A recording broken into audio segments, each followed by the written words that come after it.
Hey, I'm Brian. Welcome to the channel. If you're here, you're probably wondering, how do you pair your AirPods Pros to Windows 11? I'm going to show you right now. Let's jump into it. Fortunately, the process to set this all up is really straightforward and simple. You're going to go to the bottom right-hand corner of your desktop and you're going to see the speaker icon. Right-click that and click on Sound Settings. That's going to pop open this dialog box, and on the left-hand side, you'll notice under System, you have Bluetooth and Devices. Go ahead and left-click that. That's going to open up this Bluetooth Discovery section in the center panel, and you're going to click the blue Add Device icon.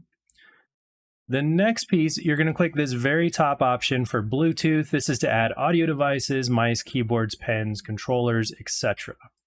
Once that is open, that makes things discoverable. Now you're going to take your AirPods and you're going to open up the case, and you're going to hold down this back button until the light on the front starts flashing that white color. If it's not flashing white, you're not going to be able to discover the device on the computer, so that's a key part. And if it doesn't work the first time, you just open it back up and go through the process again until it works.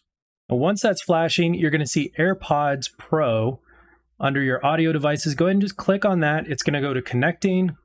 You're going to get a message that it's connected. And in the bottom right, we're setting up AirPods Pro.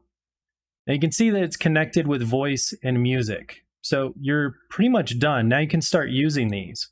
And once you're connected, you can still go back and see the status of your AirPods Pro at any time by going against that Bluetooth and Devices section under Sound. And instead of clicking on Add Device, you just click on this arrow or anywhere else on this big icon. And that's going to give you the status of your AirPods Pro. You can see that it's paired. It's not connected because this isn't open. So if we open this, it should go ahead and connect. And there you have it, connected, voice, and music. Now, if you wanted to disconnect or unpair the device from your Windows 11 computer, you can simply do that by clicking on these three dots on the right-hand side. Similarly, if you're not connected, those dots on the right-hand side will change, and they will allow you to connect the device when it first opens up. And it's really as simple as that. Please let me know if you have any questions down in the comments below. Otherwise, we'll see you next time. Thanks.